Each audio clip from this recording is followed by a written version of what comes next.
सहारा जंगल में सारे पंछी बहुत डरे हुए हैं क्योंकि जंगल में बहुत बड़ा तूफान आने वाला है। सारे पंछी परेशान होकर खड़े हुए थे। उन्हें डर था कि अगर बड़ी बारिश होगी तो सब पंछी के घोंसले तबाह हो जाएंगे। दोस्तों, हम सब पर बहुत बड़ी एक विपदा आन पड़ी है। हमारे मौसम के जानकार पक्षियों ने यह सूचना दी है कि 2 से 3 दिन में बारिश के साथ साथ बहुत बड़ा तूफान आने वाला है। आप सबको जल्द से जल्द घोंसले पक्के करने होंगे। सब पंछी डर के मारे एक दूसरे की तरफ देख रहे थे।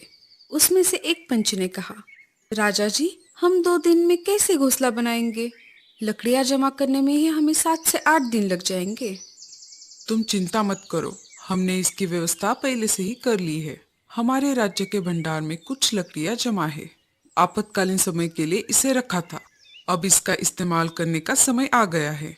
हमारे सहारा राज्य के सिपाही आपके घोंसले के नीचे कुछ लकड़ियां डाल देंगे। आपको सिर्फ अपने घोंसले पक्के करने हैं। चलो, अब घोंसलों की तैयारी में लग जाओ। सारे पंछी अपने अपने घोंसले की तरफ निकल पड़े। अब मैं क्या करूं? मेरा तो इस दुनिया में कोई नहीं है और अब मुझसे ये सब काम भी नहीं होते। तुम चिंता मत करो मीनू मौसी, मैं हूं ना आपके साथ। हम दोनों मिलकर अपना घोंसला बनाएंगे ताकि दोनों का समय बच जाए। नहीं नहीं, मुझे किसी का एहसान नहीं चाहिए। अगर कहीं तुमने बारिश के समय घोंसले से बाहर निकाल दिया तो मेरा क्या होगा फिर? मैं कहाँ पर जाऊंगी? ऐसी बात नहीं है मीनू मौसी, मैं तो हम दोनों के भले के लिए कह रही थी ताकि दोनों का समय बच जाए।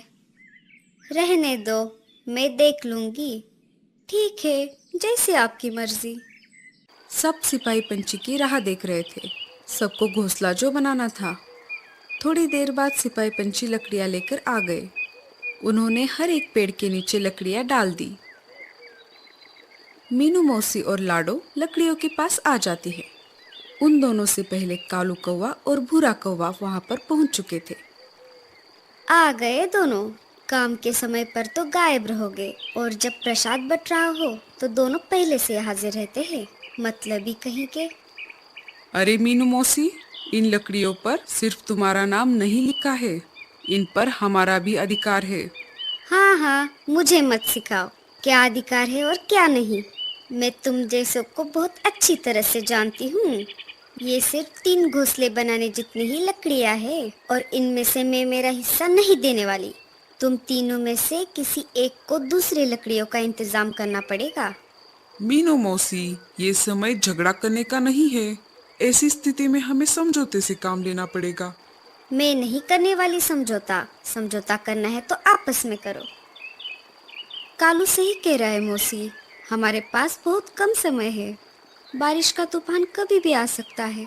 हम चारों में से किसी 2 को एक घोंसले में रहना होगा। ऐसा करो, कालू और भूरा मिलके एक घोंसला बना सकते हैं। दोनों की जोड़ी अच्छी बनेगी। नहीं नहीं रे बाबा, ये कालू बहुत ही आलसी और कामचोर है। इसकी और मेरी नहीं बनेगी। कालू भैया, अब हमारे पास दूसरा उपाय नहीं है। अगर आपको कोई परेशानी नहीं है तो हम दोनों साथ में घोंसला बना लेते हैं। मुझे कोई परेशानी नहीं है लाडो। तो चलो फिर हम घोंसला बनाने की जगह तय करके आते हैं। हाँ हाँ, जाओ जाओ। वैसे भी मुझ जैसी अबला चिड़िया की कौन मदद करने वाला है। आप भी हमारे साथ चलिए, हम सब अच्छी जगह तय करते हैं। मुझे कम अकल मत समझो। मैं क्या बेवकूफ लगता हूँ? मैं तुम तीनों से अच्छा घोंसला बना सकता हूँ। भूरा कहते हैं मुझे। लाडो, चलो, हम हमारा काम करते हैं। सब घोंसले की जगह ढूंढने लगे। कालू भैया, आप बताइए, घोंसला कहाँ बनाना चाहिए? अरे उसे क्या पूछ रही हो, मैं बताती हूँ। वैसे भी तुम दोनों से ज्यादा मुझे अनुभव है। घोंसला ऐसी जगह पर बनाना होगा जहाँ पर लकड़ियाँ लाने में परेशानी ना हो। नहीं लाडो, घोंसला ऐसी जगह पर बनाना होगा जहाँ पर बाढ़ का पानी ना पहुँच पाए। आपने ठीक कहा कालू भैया, हम ऊंची जगह पर ही घोंसला बनाएंगे। हाँ हाँ, तुम्हें तो उसकी बात ही ठीक लगेगी। तुम्हारे घोंसले का पार्टनर जो है, मैं तो चली मेरा मेरा घोंसला बनाने। ऐसा कहकर मीनू मौसी लकड़ियाँ लाने के लिए निकल पड़ती है। लाडो, तुम घोंसला बनाने में माहिर हो। तुम घोंसला बनाओ, मैं तुम्हें लकड़ियाँ ला कर दूंगा। हाँ कालू भैया, इससे हमारा काम भी आसान होगा। अब क्या था, सब तो तय हो चुका था। कालू लकड़ियां उठा कर लाता और लाडो घोंसला बनाने लगती। इधर भूरा कौवा वजन में हल्की लकड़ियां उठाकर अपनी डाली पर रख रहा था। मैं चुपके से जाकर कुछ लकड़ियां उठाकर लेकर आती हूँ। इधर भूरा जमीन से लकड़ियां उठाकर पेड़ की डाली पर रख देता और इधर मीनू मौसी उस रखे हुए लकड़ियों को उठाकर अपने डाली पर रखती। अरे, ये क्या हो रहा है? बहुत देर से मैं लकड़ियां इकट्ठा कर रहा हूँ, पर लकड़ियां तो जमा ही नहीं हो रही। चलो, मुझे लगता है इन लकड़ियों से मेरा घोंसला बन जाएगा। ऊपर कालू और लाडो की मेहनत की वजह से उन दोनों का घोंसला बनकर तैयार हो गया। उन दोनों का घोंसला तैयार हो चुका है, ये देखकर मीनू मौसी बहुत जलने लगी। ओई माँ, मर गई रे।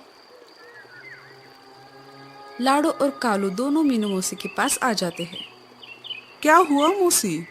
लगता है ज्यादा वजन उठाने की वजह से मेरे पैर में मोच आ गई है। अब मैं घोंसला कैसे बना पाऊंगी? आप रहने दीजिए मीनू मौसी, हम हैं ना, हम आपको घोंसला बनाने में मदद करते हैं। मुझे लगता है आपको मेरे घोंसले के बाजू में घोंसला बनाना चाहिए। मुझे लगता है मैं ज्यादा ऊपर उड़ नहीं पाऊंगी, तुम यहीं पर घोंसला बना लो। ठीक है मौसी। ऐसा कहकर लाडो और कालू ने मीनू मौसी का घोंसला बनाना चालू कर दिया। मीनू मौसी मस्त आराम कर रही थी और दोनों घोंसला बनाने में लग गए। थोड़ी ही देर में घोंसला बनकर तैयार हो गया। लो मौसी, घोंसला बनकर तैयार है। अब हम सबको अंदर जाना होगा, वरना बारिश का तूफान कभी भी आ सकता है। इधर भूरे ने जैसे तैसे अपना घोंसला तैयार कर लिया और वैसे ही अंदर जाकर सो गया। कालू भैया, मुझे नहीं लगता कि बारिश 4-5 दिन रुकने वाली है। हमें अनाज का प्रबंध करना होगा। हाँ लाडो, मुझे एक जगह पता है, वहाँ पर बहुत सारा अनाज है। हम जाकर वो अनाज लेकर आते हैं। दोनों ने 4 से 5 दिन तक चले इतना अनाज इकट्ठा कर लिया। रात हो गई, सब अपने अपने घोंसले में बैठे हुए थे। तभी तेज बारिश के साथ साथ बहुत बड़ा तूफान भी आ गया। हम आशा करते हैं कि बारिश इतनी तेज ना हो। पूरी रात जैसे तैसे निकल गई। सुबह हो गई। भूरा कौवा मजे में सो रहा था। तभी उसके पैरों में कुछ महसूस होने लगा। अरे, ये क्या हो रहा है? मेरे पैर इतने ठंडे क्यों हो गए हैं? भूरा नीचे नजर घुमाता है तो बारिश का पानी पूरे घोंसले में फैल चुका था। भूरा उस डाली से उड़कर ऊपर वाली डाली पर जाकर बैठता है। मुझे लगता है पानी इससे ऊपर नहीं आएगा। थोड़ी देर बाद पानी उसके पैरों तक आ ही जाता है। जैसे ही पानी बढ़ने लगता है, उसकी नींद फिर से खुल जाती है। पानी बहुत ऊपर तक आ गया। मैं एक काम करता हूँ, घोंसले के ऊपर जाकर बैठता हूँ। भूरा घोंसले से निकलकर बाहर आ ही रहा था, तभी उसका घोंसला बाढ़ की पानी में बह जाता है। वो मीनू मौसी के घोंसले के पास आ जाता है। मीनू मौसी, दरवाजा खोलो, मेरा घर पानी में डूब गया है और मैं बाहर बारिश में भीग रहा हूँ। अरे ओ मीनू मौसी, खोलिए ना दरवाजा। मीनू मौसी को भूरे कौवे की आवाज सुनाई दे रही थी, पर वो सुनकर अनसुना कर देती है। ये तो मीनू मौसी की आदत ही है, किसी की मदद ना करना और खुद की भलाई का इंतजाम करना। भूरा कौवा लाडो के घोंसले के पास आ जाता है। लाडो, कालू, दरवाजा खोलो, मेरा घर तो डूब गया, मुझे अपने घर में ले लो। अरे लाडो, कालू, अरे खोलो जल्द से दरवाजा, नहीं तो मैं मर जाऊंगा। लाडो चिड़िया अंदर से घोंसले का दरवाजा खोल देती है। दोनों उसे देखकर चौंक जाते हैं। हमने तुम्हें पहले ही बताया था, बारिश बहुत तेज होने वाली है। अब चलो जल्दी से अंदर आ जाओ। तीनों खिड़की से बाहर का नजारा देख रहे थे। तभी अचानक मीनू मौसी के चिल्लाने की आवाज आ जाती है। अरे मुझे बचाओ कोई! अरे लाडो, कालू, कहाँ गए सब के सब? अरे कालू भैया, लगता है मीनू मौसी किसी मुसीबत में है, हमें उन्हें बचाना होगा। उसके साथ ऐसा ही होना चाहिए, ऐसी बात नहीं है। वो हमारे दोस्त थे और हमें किसी मुसीबत में फंसे हुए पंछी की मदद करनी चाहिए, चाहे वो हमारा दुश्मन ही क्यों ना हो। अगर तुम्हें मदद करनी है तो तुम दोनों ही चले जाओ, मैं नहीं आने वाला। कालू और लाडो घोंसले से बाहर चले जाते हैं। दोनों ने बाहर आकर देखा तो मीनू मौसी पानी में बह रही थी। तभी कालू पेड़ की डाली की सहायता से मीनू मौसी को पानी से बाहर निकालता है। चलो हम घोंसले के अंदर चलते हैं। जैसे ही तीनों घोंसले में जाने वाले थे, लाडो का घोंसला भूरे कौवे के साथ ही पानी में डूब जाता है। भूरा कौवा पानी में डूबने लगता है। कालू भैया, ये क्या हो गया? हमें भूरे कौवे को भी बचाना होगा। नहीं नहीं, मैं उसे नहीं बचाऊंगा।